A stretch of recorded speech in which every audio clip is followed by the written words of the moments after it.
This is the courtyard gallery. After we have discussed the arrival of the 5 religious orders that played a significant role in the evangelization of the Philippines, we will now take a look into how churches were built in the center of pueblos created by the reduccion system. After the discovery of the New World en route to India, the Iberian kings undertook the royal patronage, or the patronato real in Spain, and adorado system in Portugal, wherein these monarchs were granted certain privileges by the popes in return for subsidizing missionary activities in their newly conquered and discovered territories in Asia and America.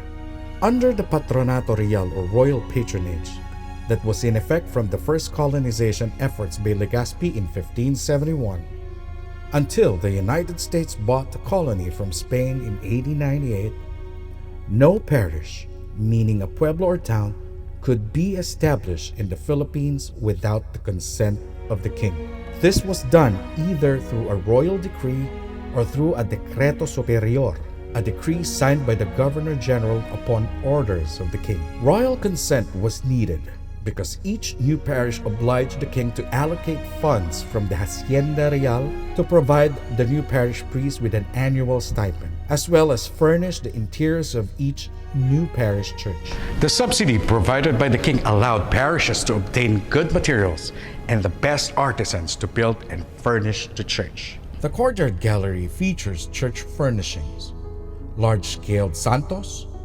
altar frontals, relieve, retablos, etc. One of the most important things that a church needs to be furnished with are bells. As we have discussed earlier, in the subjugation and evangelization of the Indios, the native inhabitants lived bajo a la campana, or under the church bells. Bells bear important historical information. When they were manufactured and who cast them, names of patron saints to whom they were dedicated, the name of the towns for which they were commissioned, and the name of the parish priest when they were made. Even the weight of the bell is inscribed.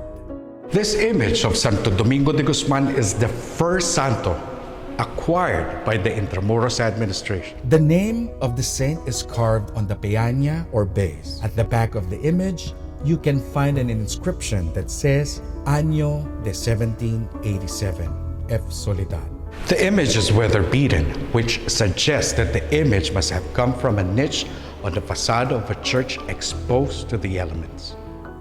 San Roque. The image must have come from a church retablo. See the holes on the base? Usually, images that are put on retablos are fastened to their niches by ropes or chains at the base or at the back.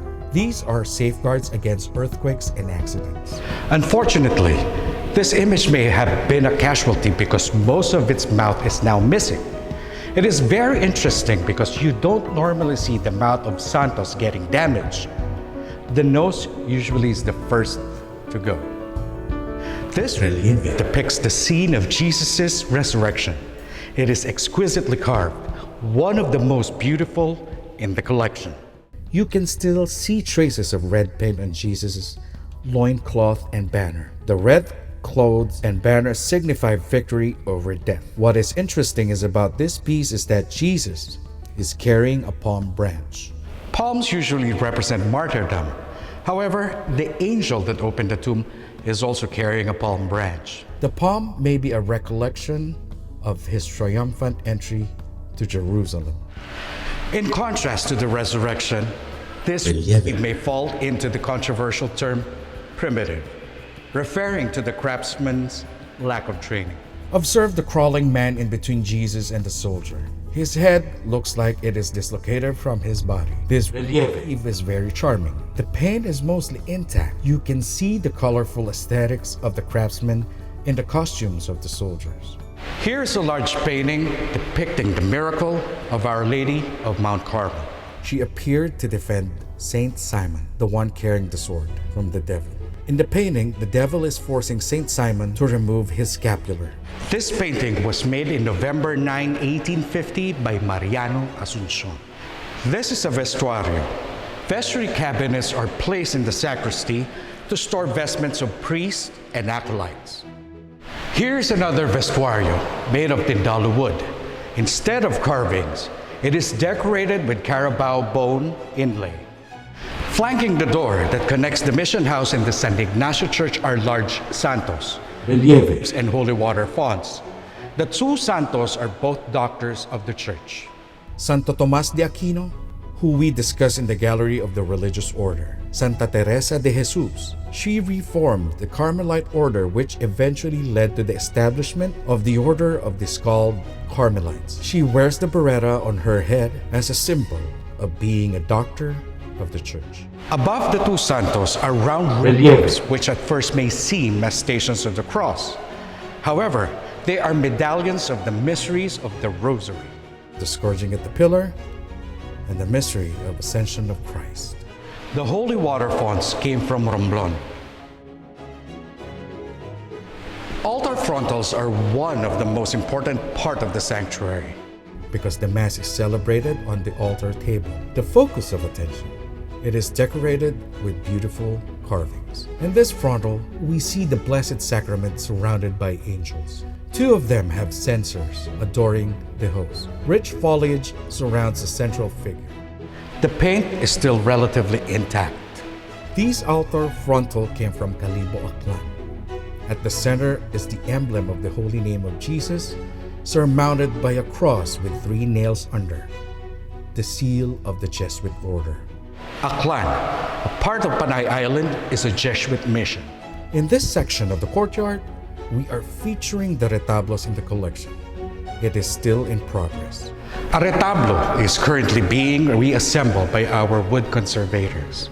The one we see here came from Piat, Cagayan. It is relatively small, perhaps a part of a larger piece or an altar in one of the side chapels of the church. It is a good example of Philippine Baroque, evident in the profuse carvings. The top part is a recent addition. IA was able to acquire a pair of relieves depicting episodes in the life of Santa Rita de Cascia. It must have come from a retablo dedicated to the saint. Depicts the vision of Santa Rita where the crucified Christ appeared to her and gave her a stigmata, a wound on her forehead reflecting the wound of Christ inflicted by the crown of thorns. Depicts Santa Rita receiving communion inside her cell from Christ himself. In this section, the curators tried to simulate the baptismal chapel. Baptismal chapels are usually located near the entrance of a church. It has 2 important elements: the baptismal font and an altar piece depicting the baptism of Christ. The baptismal font came from Romblon as inscribed on the rim of the basin. Romblon is the major supplier of marble in the country. The relief of the baptism of Christ is truly exceptional. Observe the details of the carving. The interaction of St. John and Jesus is rendered in the graceful poses of both figures that make them seem like they are dancing with each other. The scale like clouds, the fine detailing of the face, vestments, hair and beard of both figures are characteristics of 19th century carving. Where were the Indios in all of these? The citizens of every town were required to provide building materials and labor for the construct of their parish church and convent. In some cases, people were exempted from paying tribute so they can concentrate their efforts in building the church. In other cases, the polo y servicio system was employed, where people were required by the government to work for a period of time. Serious abuses were committed in this system. Thus, many churches are tainted with the reputation of being built through forced labor. However, in most cases, the townspeople wholeheartedly and freely offered labor and materials as a form of spiritual service. The royal patronage was maintained until the church-state separation at the beginning of the 20th century.